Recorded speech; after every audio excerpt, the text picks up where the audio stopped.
ஆகவே அன்பு தேவ பிள்ளைகளை, இன்றைக்கு இந்த தகப்பன் என்கின்ற ஒரு தலைப்புல தேவனுடைய அன்பை குறித்து நான் இணைத்து பேச வாஞ்சிக்கிறேன். ஹல்லேலூயா. ஆமென். பிதா, அப்பாவை என்னன்னு கூப்பிடுறோம்? பிதா, தந்தை, தகப்பன், அப்பா, இல்லையா? அவரு எப்படியெல்லாம் கூப்பிடுறோம். சரி, அப்போ இந்த பிதாவின் அன்பு, நான் தகப்பனின் அன்புன்னு ஃபர்ஸ்ட் ஹெட்லைன்ஸ் கொடுத்துட்டு ரேமா தலையங்குறை தான். அதுக்கு பிறகு அந்த தகப்பனுடைய அன்பை பார்க்கும் பொழுது இதை விட பெரிய அன்பு பரம தகப்பனின் அன்பு என்பதை உணர்ந்து கொண்டேன். ஹல்லேலூயா. அன்பு தேவ பிள்ளையே, ஏன்னா ஒரு தகப்பனுடைய அன்பை பார்க்கும் பொழுது தான் மெய்யாகவே நம்ம தகப்பனுடைய அன்பே நமக்கு தெரியுது. Price the Lord. இதுவரைக்கும் மறைக்கப்பட்டிருந்த அநேக காரியங்களில் தகப்பனுடைய அன்பு ஒன்று. அன்பு தேவ பிள்ளைகள், ஆகவே தேவன் இன்றைக்கு அவருடைய அன்பை இந்த பூமியில ஊற்றி இருக்கிறார். அவருடைய அன்பை இந்த பூமியில ஊற்றிருக்கிறார். அப்போ இந்த பிதாவின் அன்பு என்று சொன்னாலே பிதா தேவன், இல்லையா? அப்போ இந்த தேவன் எப்படி பிதாவா மாறுகிறார், பிதா எப்படி தகப்பனாக மாறுகிறார், தகப்பன் எப்படி குமாரனாக மாறுகிறார், குமாரன் எப்படி இன்றைக்கு உங்களுக்குள்ள எனக்குள்ளே பரிசுத்த ஆவியானவராய் செயல்பட்டு கொண்டிருக்கிறார். ஹல்லேலூயா. அவருடைய அன்பு எதற்காக இந்த பூமியிலே ஊற்றப்பட்டது, காண்பிக்கப்பட்டது, வெளிப்பட்டது? இந்த அன்பு நம்ம என்ன செய்கிறது என்பதை குறித்து தான் இன்றைய நற்செய்தி. தலைப்பை இவ்வளவு நேரம் ஆயிடுச்சு நினைக்காதீங்க. கர்த்தர் உங்களை ஆசீர்வதிப்பாராக. யோவானின் புத்தகம் 3ஆம் அதிகாரம் 16வது வசனம் எடுத்தவங்க வாசிங்க. தேவன் தம்முடைய ஒரே பேரான குமாரனை விசுவாசிக்கிறவன் எவனோ அவன் கெட்டு போகாமல் நித்திய ஜீவனை அடையும்படிக்கு அவரை தந்தருளி இவ்வளவாய் அன்பு கூர்ந்தார். ஹல்லேலூயா. Praise the Lord. பாருங்க, இந்த வேதம் சொல்லுகிறது தேவன் என்னவாங்க? தேவன் தம்முடைய ஒரே பேரான குமாரனை விசுவாசிக்கிறவன், நம்புகிறவன் எவனோ அவன் கெட்டு போகாமல் நித்திய ஜீவனை அடையும்படிக்கு அவரை தந்தருளி இவ்வளவாய் உலகத்தில் அன்பு கூர்ந்தார். அப்போ இன்றைக்கு தேவனுடைய அன்பு வெளியேற பெற்றது. அவர் தம்முடைய குமாரனை இந்த உலகத்திற்கு அனுப்பி வைத்து அவரை நம்புகிற விசுவாசிக்கிற ஒருத்தரும் கெட்டு போயிடக்கூடாதுன்னு சொல்லி என்ன பண்ணியிருக்கிறாரா? அவரை கொடுத்து இவ்வளவா நம்ம மேலே அன்பு வச்சிருக்கிறாரா. Price the Lord. ஹல்லேலூயா. அங்க ஏசாயா 63:16 எடுத்து பார்த்தீங்கன்னாக்கா சொல்லப்பட்டு இருக்கும், தேவன் அங்க வாசிங்க, தேவன் என்னவா இருக்கிறார் நமக்கு? அதனாலதான் பிதாவின் அன்புன்னு சொல்லி அவன் இன்றைய பிரசங்கத்திற்கு, இன்றைய செய்திக்கு தலைப்பு கொடுத்தேன். அல்லேலூயா. தேவரே எங்களுக்கு என்னவா இருக்கிறீங்க? நான் சொல்லல, ஏசாயா தீர்க்க தரிசனமாகவே அவன் அனுபவிச்சு சொல்லி இருக்கிறாரு. இன்னைக்கு நான் தைரியமா சொல்றேன், தேவரீர் எனக்கு பிதாவாய் இருக்கிறேன். தைரியமா சொல்லுங்க. அல்லேலூயா. ஆகவே இன்றைக்கு அன்பு தேவ பிள்ளைகளே, அவன் தேவரே எங்கள் பிதாவா இருக்கிறேன், ஆபிரகாம் எங்களை நம்ம இஸ்ரவேல் தேசத்துல பிறக்கல. என்னங்க? இஸ்ரவேல் தேசத்துல பிறந்தமா? ஆபிரகாமுக்கு நம்ம பிள்ளைங்களா? கிடையாதுங்க. நம்ம புற ஜாதி, புற இன, புற தேசத்து மக்கள். நம்ம யூத குலம் அல்ல, இஸ்ரவேலும் கிடையாது. நல்லா புரிந்து கொள்ளுங்க. நான் நேச்சுரலா பேசுறேன், கர்த்தருக்கு ஸ்தோத்திரம், புரியுற மாதிரி பேசுறேன். அங்க அதுதான் ஏசாயா சொல்றாரு. அவர் தெளிவா அழகா சொல்றாரு. ஏன்னா பெரிய தீர்க்கதரிசி இல்லையா? அழகா சொல்றாரு. அங்க தேவன் எங்கள் பிதாவாய் இருக்கிறேன். தேவன் எங்களுக்கு பிதாவாய் இருக்கிறேன். ஆபிரகாம் எங்களை அறியான். ஆபிரகாமுக்கு எங்களை யாரும் தெரியாது. ஏன்னா ஆபிரகாம் வாழ்ந்த காலம் வேற. பிரைஸ் சொல்ல ஏசாயா என்ன பண்றாரு? ஆபிரகாம் எங்களை அறியான், எங்களை தெரியாது. ஆபிரகாமுக்கு இஸ்ரவேலுக்கு நாங்கள் அறியப்பட்டவர்களும் அல்ல. இஸ்ரவேல் ஜனங்களுக்கும் இஸ்ரேல் நாட்டில் இருக்கிறவங்க நம்ம யாருக்கு தெரியுமா? பேர் தெரியுமா? உறவு தெரியுமா? ஊர் தெரியுமா? எதுவுமே இஸ்ரவேலர்களுக்கும் நாங்கள் அறியப்பட்டவர்கள் அல்ல. Price the Lord. என்னவா? நீர் எங்கள் பிதாவும் எங்கள் மீட்பருமாய் இருக்கிறீர். இது பூர்வ காலம் முதல் உம்முடைய நாமம் என்ன கரங்களை தட்டி கர்த்தரை மகிமைப்பட்ட மாட்டீங்க? பிதா என்பது அவருடைய நாமம். ஹல்லேலூயா. அவர் 1000 நாமங்களுடையவர். அவரை குறித்து இன்னும் அழகா புதிய ஏற்பாட்டில் சொல்லப்பட்டிருக்கிறது. முழு குடும்பத்திற்கும் நாமக்காரராம் அவர். இயேசு கிறிஸ்து என்னதுங்க? முழு குடும்பத்துக்கும், உலகத்தில் இருக்கிற ஒட்டுமொத்த நாடுகளில் இருக்கிற எல்லா மனு குலத்திற்கும், முழு குடும்பத்திற்கும் நாமக்காரர் ஆண்டவராகிய இயேசு கிறிஸ்து. எத்தனை பேர் ஆமென் சொல்றீங்க? அப்படிதான் வசனம் சொல்லுது. நான் வேதத்தை பைபிளை சொல்றேன். அல்லேலூயா. அன்பு தேவ பிள்ளைகளே, ஆகவேதான் இந்த ஏசாயா தீர்க்கதரிசி மிக அழகாய் சொல்லுகிறார். தேவரே எங்கள் பிதாவாய் இருக்கிறேன், ஆபிரகாம் எங்களை அறியான், இஸ்ரவேலுக்கு நாங்கள் அறியப்பட்டவர்களும் அல்ல, நீர் எங்கள் பிதாவும். என்னவா? நீர். அப்போ தேவன் எப்படி எனக்கு தகப்பனாக மாறுகிறார் என்று சொன்னால், அல்லேலூயா, அவர் என்னை மீட்டு ரட்சித்திருக்கிறார். கரங்களை கர்த்தரை ஸ்தோத்திரம் பண்ணுவோம். என்னை மீட்டவர், என்னை ரட்சித்தவர், பாவ சாபத்திலிருந்து என்னை தூக்கி எடுத்து என்னை மறுபடியும் பிறக்க செய்தவர். அதனால தேவரீர் என் பிதாவாய் இருக்கிறேன். இப்ப சொல்லுங்க, அல்லேலூயா. எனக்கு ஆபிரகாம் மூலமாவும் உறவு இல்ல, அல்லேலூயா, இஸ்ரவேல் மூலமாவும் உறவு இல்ல. என் இயேசு கிறிஸ்து கல்வாரி சிலுவையில என் பாவங்களை சுமந்து தீர்த்ததை நான் விசுவாசித்தேன். விசுவாசத்தை எனக்கு பாவத்திலிருந்து, சாபத்திலிருந்து எனக்கு மீட்பை, மன்னிப்பை பெற்றுக் கொடுத்தார். என்னை அவர் ரட்சித்ததுனால, மீட்டதுனால, அல்லேலூயா, அவர் என் மீட்பர், அவர் எனக்கு மீட்பர். அல்லேலூயா. அவர் எனக்கு தந்தை. இப்போ சொல்லுங்க, தேவன் இந்த இடத்துல என்னவா மாறிட்டாருங்க? பிதாவாய் மாறிவிட்டார். Praise the Lord. ஆமென். யோவான் 1ஆம் அதிகாரம் 18வது வசனம் சீக்கிரம் வாசிங்க.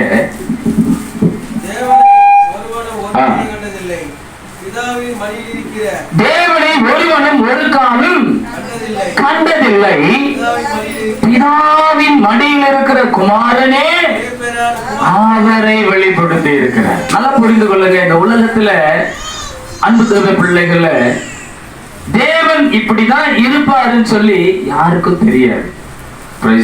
நல்லா புரிஞ்சு கொள்ளுங்க. இவ்வளவு அறிவியல் வளர்ச்சி உள்ள, நாகரிகம் வளர்ந்த நம்ம காலத்திலேயே தேவனை அறிந்து கொள்வது இவ்வளவு கடினமாய் இருக்கிறது சொன்னால், அல்லேலூயா, ஆமென். சயின்ஸ், அறிவியல் வளர்றதுக்கு முன்னாடி எப்படி இருந்திருக்கும்? ஆனா இக்காலத்தை விட அக்காலத்துல தேவனை அதிகமாய் அறிந்து கொண்டார்கள். கரங்களை தட்டி கர்த்தரை ஸ்தோத்திரம் பண்ணுவோம். அல்லேலூயா. அன்பு தேவ பிள்ளைகளை, வேதம் சொல்லுது, அவன் தேவனை ஒருவனும் ஒரு காலத்திலும் கண்டதில்லை. தேவனை என்ன பண்ணதில்லை? ஒருவனும் ஒரு காலத்திலும் பார்த்ததே கிடையாது. ஏன்னா கடவுளுக்கு உருவம் இல்லை. தேவன் ஆவியாய் இருக்கிறார். அவரை தொழுது கொள்கிறவர்கள் ஆவியோடும் உண்மையோடும் தொழுது கொள்ளுங்கள் என்று என் வேதம் சொல்லி இருக்கிறது. ஆமென் சொல்றீங்க. தேவன் எப்படி இருக்கிறாருங்க? கடவுள் எப்படி இருக்கிறாருங்க? ஆவியா இருக்கிறார். கடவுள் எப்படி இருக்கிறாரு? ஆவியா இருக்கிறாரு. அதனால்தான் என் வேதம் வலியுறுத்தி காண்பிக்கிறது, நீ கடவுளை ஆராதிக்கணும், கடவுளை தொழுது கொள்ளணும், கடவுளை வணங்கணும் நீ நினைச்சீனா, நீ ஆவியோடும் உண்மையோடும் அவரை ஆராதிக்க வேண்டும். ஆமென். அல்லேலூயா. எப்படி ஆராதிக்கணுமா? சாங்கியம் சடங்குகளை வச்சுக்கிட்டு கடவுளை ஆராதிக்கிறதுல கடவுள் மகிமைப்படுவதல்ல, உன் ஆவியில அவருடைய ஆவி மகிழ்ந்து களி கூற வேண்டும். எத்தனை பேர் ஆமென் சொல்றீங்க? பாரம்பரிய கட்டுக்கள் அல்ல. தேவனை ஆராதிப்பதற்கு பெரிய காரியங்கள் நமக்கு தேவையில்லை. அல்லேலூயா. அவரை ஆராதிப்பதற்கு உன் நொறுங்குண்ட ஒரு இருதயம் போதும். எத்தனை பேர் ஆமென் சொல்றீங்க? ஆகவே வேதம் சொல்லுகிறது, அப்படிப்பட்ட கடவுளை, ஆமென், தேவனை யார் நமக்கு காண்பிச்சு வெளிப்படுத்தினதா? ஆமென். பிதாவின் மடியில் இருக்கிற ஒரே பேரான குமாரனே அவரை வெளிப்படுத்தினார். நல்லா புரிஞ்சுக்கங்க. அந்த காலத்துல இருந்தே கடவுளை பார்க்கணும் அப்படின்ற ஒரு ஆசை சித்தர்கள் இருந்து, முனிவர்கள் இருந்து ஏகப்பட்ட பேருக்கு கடவுளை பார்க்கணும்ன்ற ஆசை எல்லா காலங்களிலும் எல்லாருக்கும் இருந்தது ஒண்ணுதான். அவ்வளவு ஏங்க பரிசுத்த வேதாகமத்துல புதிய ஏற்பாட்டிலேயே ஏசப்பா கூட இருந்தவங்களுக்கே அந்த ஒரு ஆசை இருந்தது. பிதாவை பார்க்கணும், அந்த கடவுளை பார்க்கணும்ன்ற ஆசை எல்லாருக்கும் இருந்தது. நல்லா புரிஞ்சுக்கங்க. இது கொஞ்சம் ஆழமான சத்தியத்தை கொஞ்சம் புரியுற மாதிரி நம்மளுடைய காரியங்களில பேச விரும்புகிறேன். ஆகவே அன்பு தேவ பிள்ளைகளை, அப்போ ஒருவனும் பிதாவை என்ன பண்ணல, தேவனை கண்டதில்லை. பிதாவின் மடியில் இருக்கிற ஒரே பேரான குமாரனை அவரை வெளிப்படுத்தினார். நமக்கு ஒரு பாலகன். இங்க யோவான் ஆமென் 9 ஏசாயா 9:6 எடுத்து படிச்சு பாருங்க. இப்போ நமக்கு ஒரு பாலகன் பிறந்தார். என்னவா? இது கிறிஸ்துமஸுக்கு தான் பேசுவாங்க, அப்படிலாம் கிடையாது. நமக்கு அவன் இந்த வார்த்தையின் அர்த்தத்தை ஒவ்வொரு கிறிஸ்தவர்களும் தெரிஞ்சிருக்கணும். நமக்கு ஒரு பிறந்தார், நமக்கு ஒரு குமாரன் கொடுக்கப்பட்டார், கர்த்தத்துவம் அவர் தோளின் மேல் இருக்கும். பார்த்துக் கொள்ளுங்க. முதல்ல நமக்கு ஒரு குமாரன், நமக்கு ஒரு பாலகன் பிறந்தார், நமக்கு ஒரு குமாரன் கொடுக்கப்பட்டிருக்கிறார், கர்த்தத்துவம் அவள் தோள் மேல் இருக்கும். ஒரு வசனத்தை கடற்கடன்னு படிச்சுட்டு போறது இல்ல, அந்த வசனத்துல கர்த்தர் என் கூட என்ன பேச விரும்புகிறார், நான் எதை அறிந்து கொள்ள கர்த்தர் விரும்புகிறார். பிரைஸ் சொல்லார். அல்லேலூயா. கடவுளை பார்க்கணும் பார்க்கணும் பார்க்கணும்ன்ற உங்களுக்கு இன்றைய செய்தி இந்த அந்த பரம்பொருளை, அந்த சராசரங்களை படைத்த மெய் தெய்வத்தை உங்களுக்கு இந்த நற்செய்தியின் மூலமாக காண்பித்துக் கொடுக்க என் பிதா சித்தம் உள்ளவராயிருக்கிறார். அல்லேலூயா. அன்பு தேவ பிள்ளைகளே, ஆகவே நமக்கு ஒரு குமாரன் பிறந்தார், நமக்கு ஒரு குமாரன் கொடுக்கப்பட்டார், கர்த்தத்துவம் தோளின் மேல் இருக்கும். அவர் என்னவா? அவர் நாமம். இதுதான் முக்கியம். அவர் நாமம், அவருடைய பெயர் என்ன? நல்லா புரிந்து கொள்ளுங்க. பிரைஸ் சொல்ல. இங்கே பிதாவை குறித்து இந்த வார்த்தை தீர்க்க தரிசனமாய் அறிவிக்கப்படவில்லை.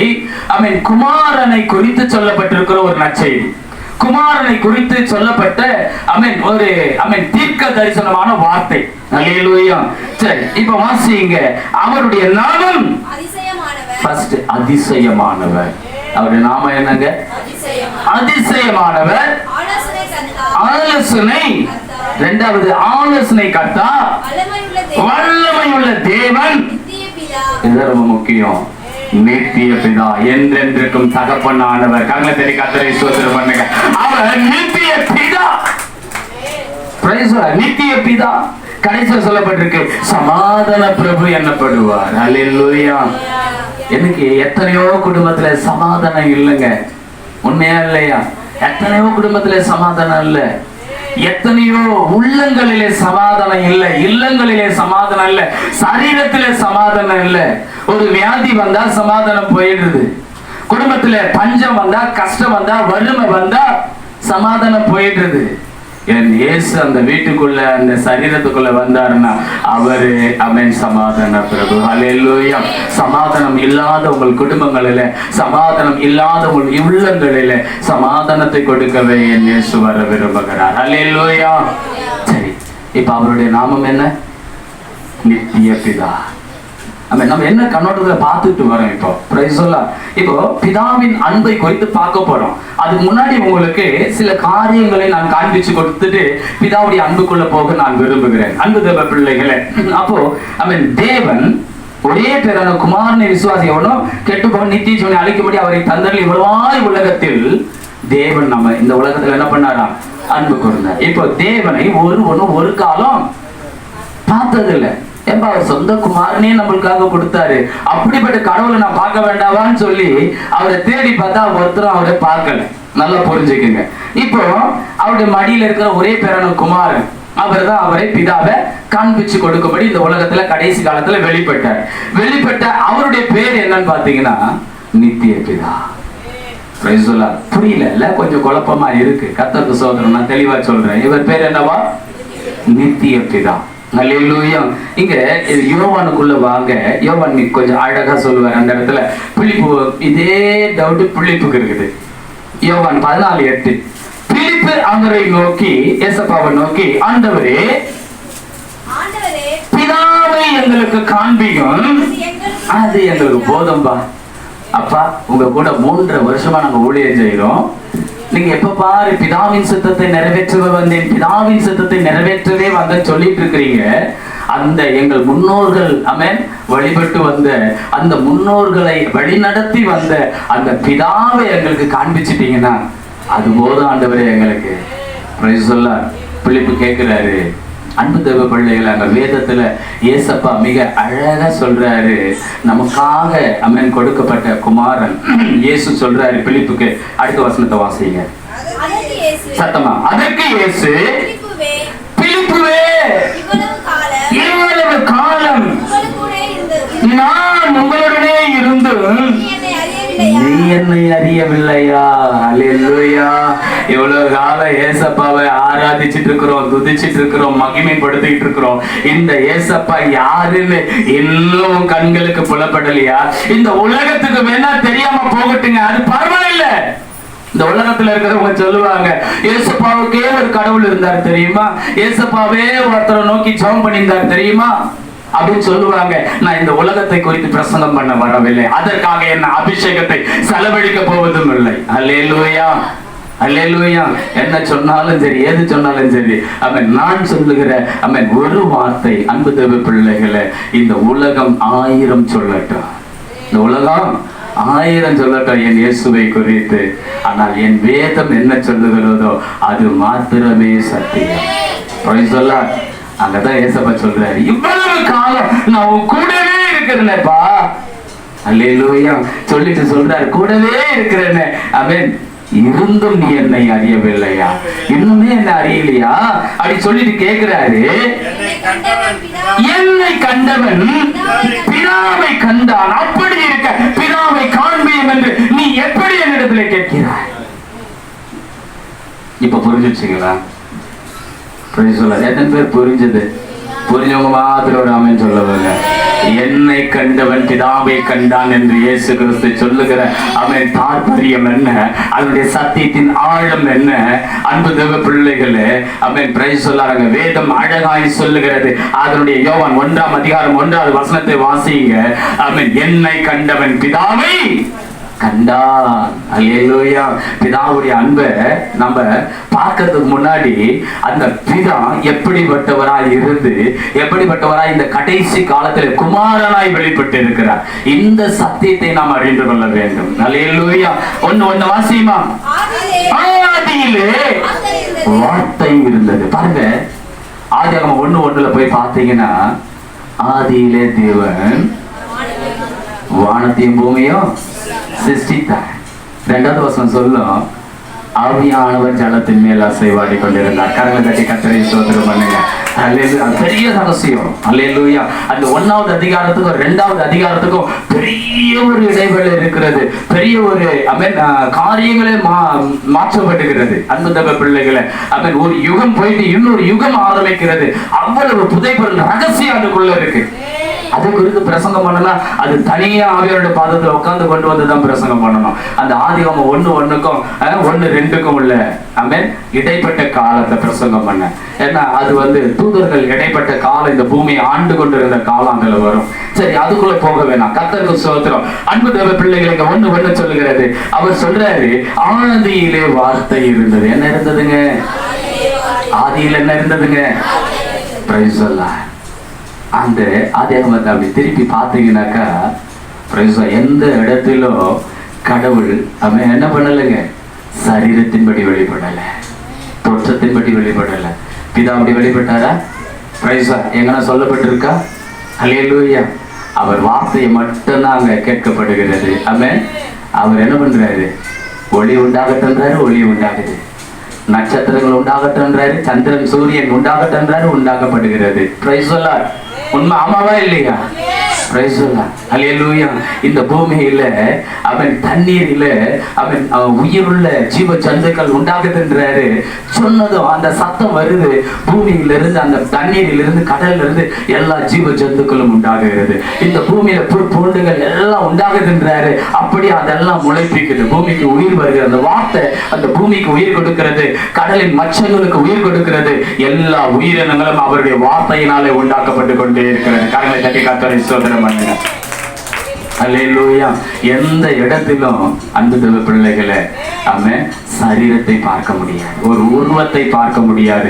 எல்லா இடங்களிலும் வார்த்தை வார்த்தை வார்த்தை வார்த்தை. பிரைஸ் அல்லாஹ். அன்பு தேவ பிள்ளைகளை, அந்த வார்த்தையில ரொம்ப கவனிக்க வேண்டிய ஒரு வார்த்தை என்னன்னா, நாம் சொல்லப்பட்டிருக்காங்க வசனத்துல, நாம் நம்முடைய சாயலாக நம்முடைய ரூபத்தின்படியும் ஒரு மனிதனை உண்டாக்குவோமாக. ரொம்ப இம்பார்ட்டன்ட், வெரி வெரி இம்பார்ட்டன்ட், ரொம்ப முக்கியமான ஒரு வசனம். ஹல்லேலூயா.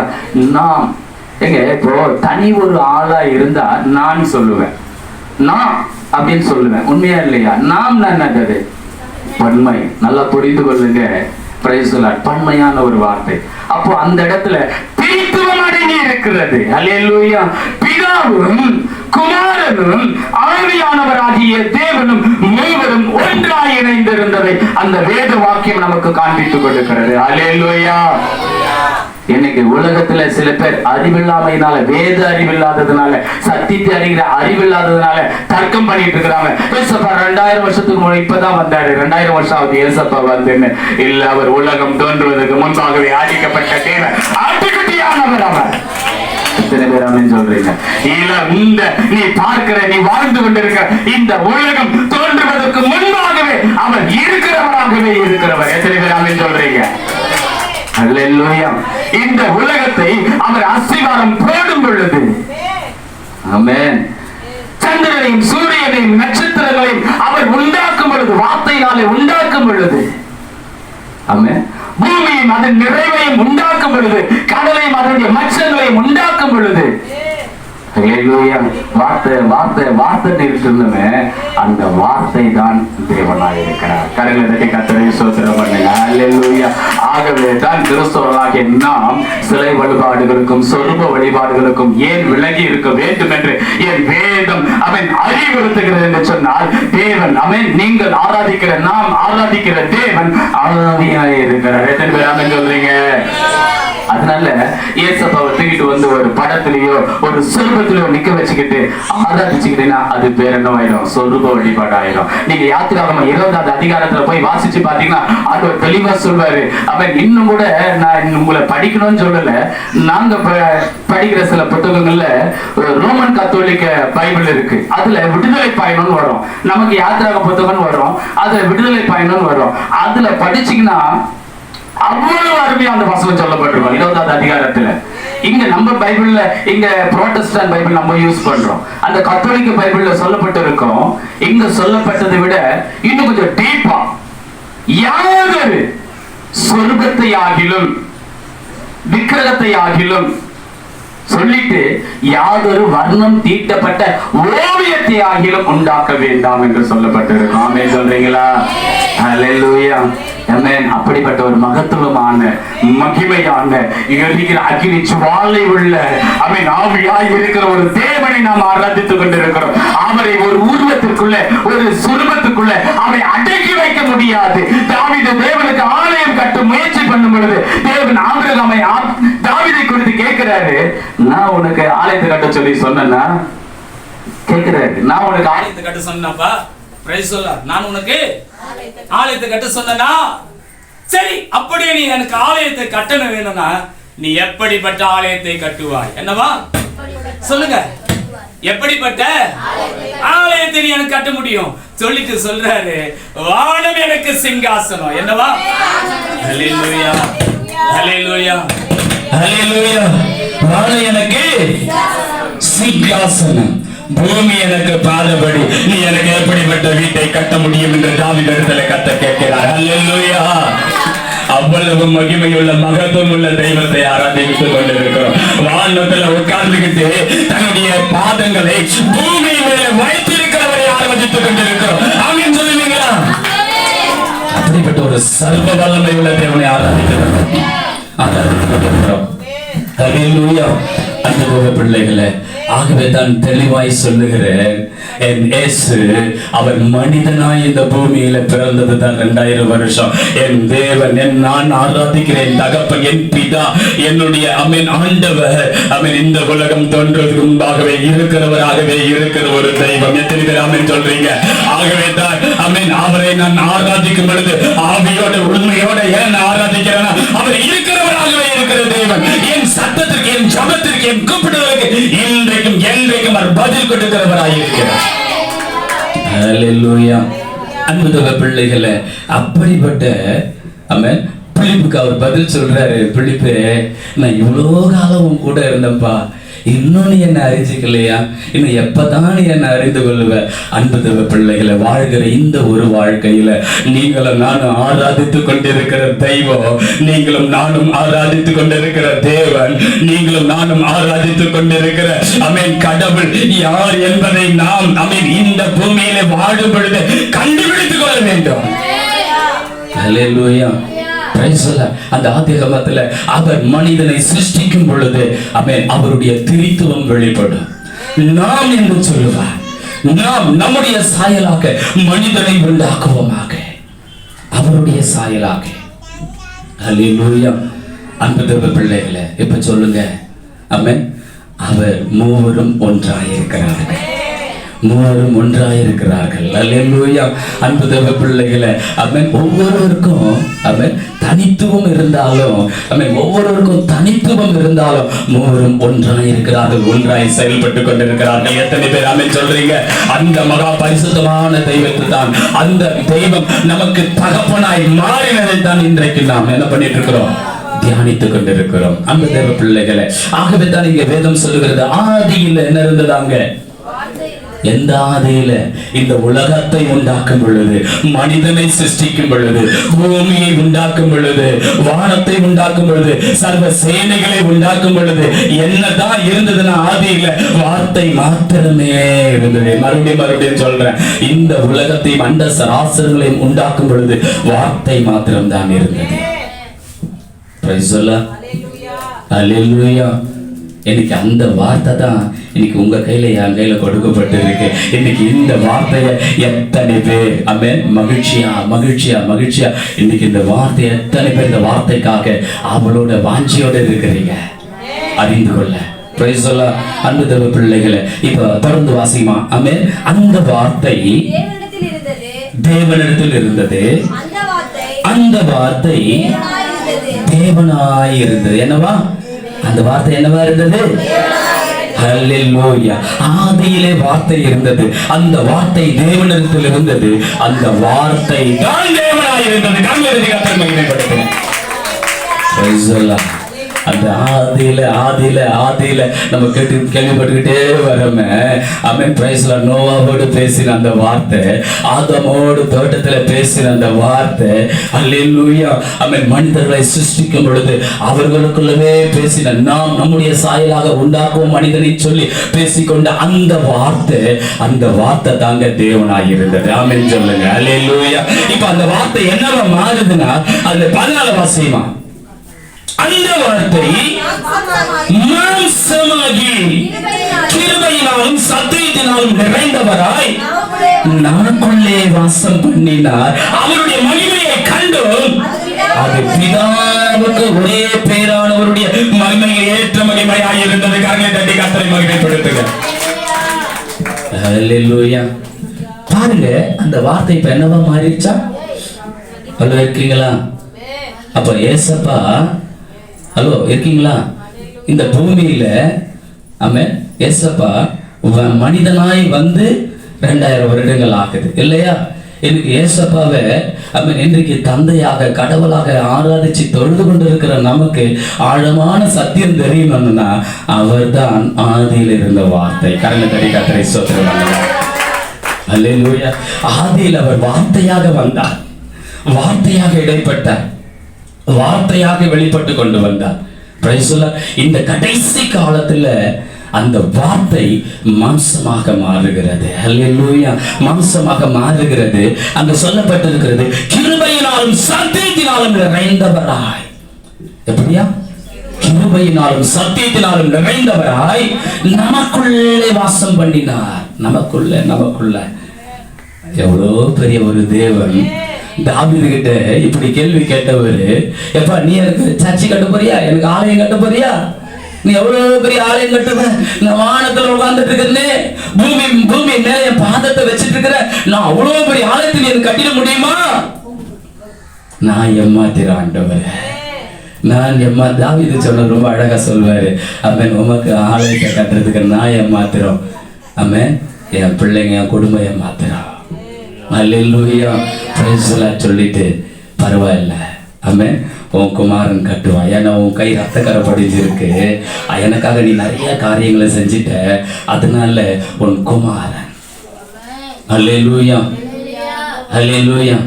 அன்பு தேவ பிள்ளைகளை, உன் குமாரன் என்ன பண்ணுவான்? எனக்கு ஆலயத்தை கட்டுவான். ஏன்னா தாவீது ஒரு தவறு பண்றாருல்ல, கர்த்தருக்கு ஸ்தோத்திரம். அதை நான் இப்ப பேச விரும்பல.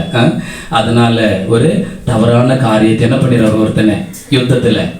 ஆமா, பிரைஸ் கர்த்தருக்கு ஸ்தோத்திரம். ஒரு நீதிமானுடைய ரத்தம் அங்க சிந்தப்பட்டு விடுகிறது இல்லையா? ஸ்தோத்திரம், கர்த்தருக்கு ஸ்தோத்திரம். ஆகவே இன்றைக்கு அன்பு தேவ பிள்ளைகள், அதுக்குள்ள போனா அது வேற டாபிக் உள்ள போயிடும். நேரம் இல்லை, சரியான நேரத்துக்கு முடிக்கணும். ஆகவே அந்த வார்த்தை கர்த்தர் ஒரு மகிமையான ஆலயத்தை சாலமோனுக்கு கட்டுறதுக்கு இடம் கொடுத்துட்டாரு. இப்ப சாலமோன் ஜெபம் பண்ற, ஆண்டவரே பிரைஸ்லா, நீங்க இந்த ஆலயத்துக்குள்ள இருக்கணும்னு சொல்லி ஜெபம் பண்ணல. ஆண்டவரே, உம்முடைய ஜனங்கள் என்னவா, உம்முடைய ஜனங்கள் இந்த ஆலயத்துக்குள்ள வந்து தங்கள் பொல்லாத வழிகள் எல்லாம் விட்டுட்டு தங்களுடைய சோதனை வேதனையான நேரத்தில் அழுது கலங்கி நிற்கும் பொழுது இந்த சபையில, இந்த ஆலயத்துல சொல்லப்படுகிற எல்லா விண்ணப்பங்கள் வேண்டுதல்களுக்கு உங்கள் செவிகள் திறந்தவைகளும் கண்கள் காண்கிறவர்களுமாய் இருக்க வேண்டும் என்று அவன் தெரிவித்தான். அல்லேலூயா. நீ பரலோகத்தில் இருக்கிறேன், வானாதி வானங்களுக்கு மேலாக வீற்றிருக்கிறேன். ஆனாலும் அங்கிருந்து பூலோகத்தில் இருக்கிற இந்த மனிதர்களை எல்லாம் பார்த்துக்கிட்டு இருக்கிறீங்க. உங்க பிள்ளைங்க நாங்க உங்க ஆலயத்துல உட்கார்ந்து அழுது கண்ணீரோட ஜெபிக்கும் பொழுது இந்த ஆலயத்துக்குள்ள உங்க செவிகள் திறந்தவைகளும் உங்க கண்கள் காண்கிறவளுமாய் இருக்க வேண்டும். ஆண்டவரே, அல்லேலூயா. இந்த தேவனுடைய ஆலயத்துல தேவன் வீற்றிருக்கிறார். அவருடைய செவிகள் திறந்திருக்கிறது, அவர்கள் கண்கள் காண்கிறது. உன் துக்கம் சந்தோஷமாய் மாறும்படியாக பிரைஸ் தி லார்ட். இந்த ஸ்தலத்துல நீ உட்கார்ந்து செபிக்கும் பொழுது அன்பு தேவ பிள்ளைகளை, வானம் கொள்ளாத அவ்வளவு பெரிய ஒரு மகிமையுள்ள ஒரு தேவன் இந்த ஸ்தலத்திற்குள்ள அவர் செவியை திறந்து வைத்திருக்கிறார். என் பிள்ளை என்ன தேவையோடு ஜெபம் பண்ணுது, என்ன தேவையோடு கூட என் பிள்ளை ஆலயத்துக்குள்ள வந்திருக்கு. அண்ணாலை போல ஒருவேளை துக்கம் வேதனை வந்திருக்கா, என் பிள்ளை என்ன தேவையோடு கூட என் ஆலயத்துக்குள்ள வந்திருக்குன்னு சொல்லி உனக்கு அவர் செவிகளை திறந்து வைத்திருக்கிறார். அல்லேலூயா. உன் சூழ்நிலைகளை அவர் காணும்படி அவர் கண்கள் இங்கே திறக்கப்பட்டிருக்கிறது. அன்பு தேவ பிள்ளைகள், அதோடு நின்று விடாமல் அங்க வேதம் சொல்லுகிறது, அன்பு தேவ பிள்ளைகளை, அந்த வார்த்தை மாம்சமாகி கிருபையினாலும் சத்தியத்தினாலும் நிறைந்தவராய் நமக்குள்ளே வாசம் பண்ணினார். நல்லா புரிஞ்சுக்கிங்க. ஆமென். தேவனை ஒருவனை ஒரு காலம் கண்டதில்லை, பார்த்ததே கிடையாது. வேதம் சத்தியம் தெளிவா சொல்லுது. அவருடைய மடியில் இருந்த ஒரே பேரான குமாரன் அவரை பிதாவை வெளிப்படுத்துகிறாரு. அப்போ தேவரீர் எங்கள் பிதாவாய் இருக்கிறீர், ஆபிரகாமை எங்களை அறியான், இஸ்ரவேல் ஜனங்களுக்கு நாங்கள் அறியப்பட்டவங்க இல்லை, ஆனால் நீர் எங்களை மீட்டு ரட்சித்தீர். அதனால நீர் எங்களுக்கு பிதாவா தேவனா இருக்கிறீங்க. அல்லேலூயா. இயேசுவை சொல்றாரு. இப்ப பிலிப்பும் கேட்கிறாரு, அந்த பிதாவை எங்களுக்கு காண்பீங்க. நான் இவ்வளவு காலம் உன் கூட இருந்தேன், என்ன அறியலையாப்பா, என்னை கண்டவன் பிதாவை கண்டான்னு சொல்றாரு. எல்லாத்தையும் சொல்லிட்டு சொல்றாரு, ஆதியில வார்த்தை இருந்தது, அந்த வார்த்தை தேவனோடு இருந்த வார்த்தை தான் தேவனாய் இருந்தது. அந்த வார்த்தை மாம்சமாகி இன்றைக்கு உங்களுக்குள்ள எனக்குள்ளே வாசம் செய்து கொண்டிருக்கிறார். எத்தனை பேர் ஆமென் சொல்றீங்க? அல்லேலூயா.